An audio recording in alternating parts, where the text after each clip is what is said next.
So we're together again, back in your neighborhood. It's nice having you as a neighbor. This time I'd like to read you the story of Miss Rumphius. The stories and pictures are by Barbara Cooney. It's kind of interesting when the writer can also draw. Quite a talent.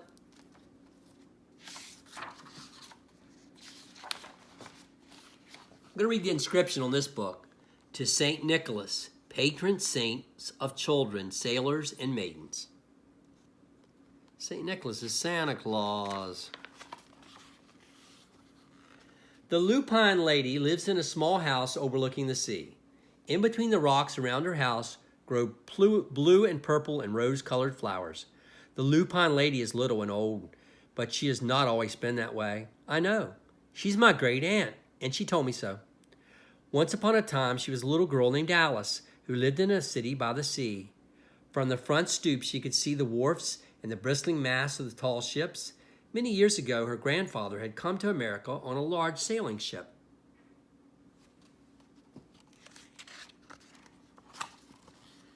Now he worked in the shop at the bottom of the house making figureheads for the prows of ships and carving Indians out of wood to put in front of cigar stores. For Alice's grandfather was an artist.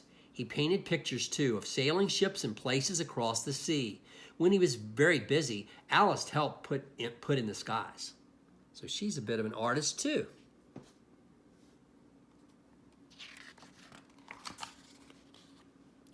In the evening, Alice sat on her grandfather's knee and listened to his stories of faraway places. When he had finished, Alice would say, "When I grow up, I too will go to faraway places, and when I grow old, I too will live beside the sea." "That is all very well, little Alice," said her grandfather, "but there is a third thing you must do."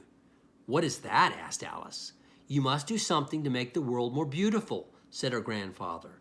"All right," said Alice, but she didn't know what that could be. In the meantime, Alice got up and washed her face and ate porridge for breakfast. She went to school and came home, and she did her homework. And pretty soon, she was grown up. That's how fast it is for your moms and dads. You all grow up so fast. Then my great-aunt Alice set out to do the three things she had told her grandfather she was going to do.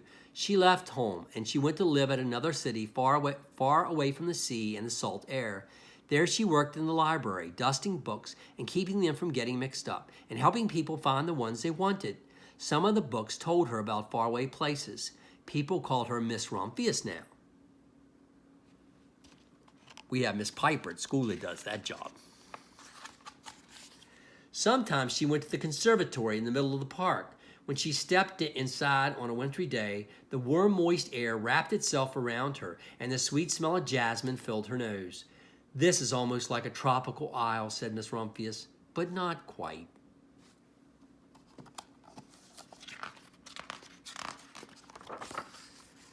So Miss Rumphius went out to a real tropical island where people kept cockatoos and monkeys as pets. She walked on long beaches, picking up beautiful shells. One day she met the Baba Raja, king of a fishing village.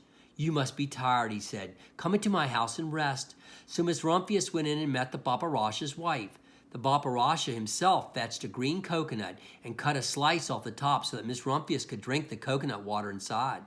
Before she left, the Baba Raja could drink the coconut water inside.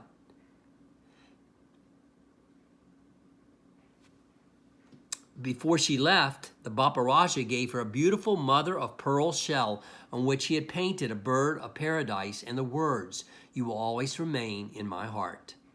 "You always remain in mine, too," said Miss Rumphius.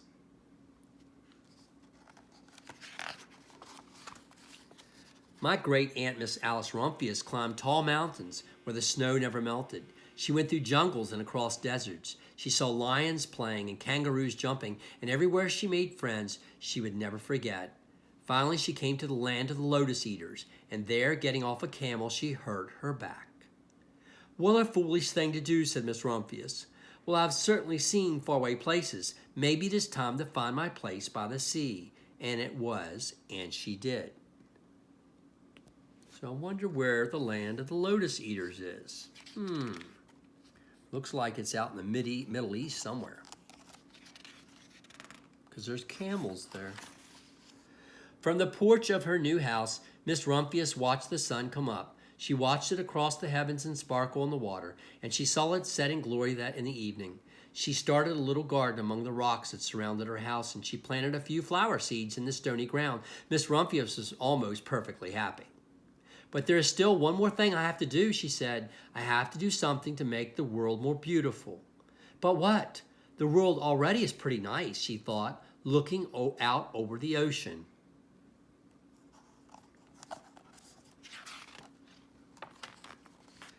The next spring, Miss Rumphius was not very well. Her back was bothering her again, and she had to stay in bed most of the time. The flowers she had planted the summer before had come up and bloomed in spite of the stony ground. She could see them from her bedroom window, blue and purple and rose-colored.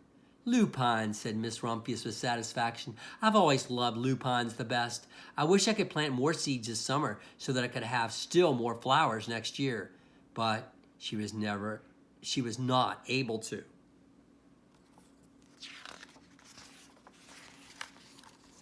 After a hard winter spring came, Miss Rumphius was feeling much better. Now she could take walks again. One afternoon she started to go up and over the hill, where she had not been in a long time. I don't believe my eyes, she cried when she got to the top. From there on the other side of the hill was a large patch of blue and purple and rose-colored lupines. It was the wind, she said as she knelt in delight. It was the wind that brought the seeds from my garden here, and the birds must have helped. Then Miss Rumphius had a wonderful idea.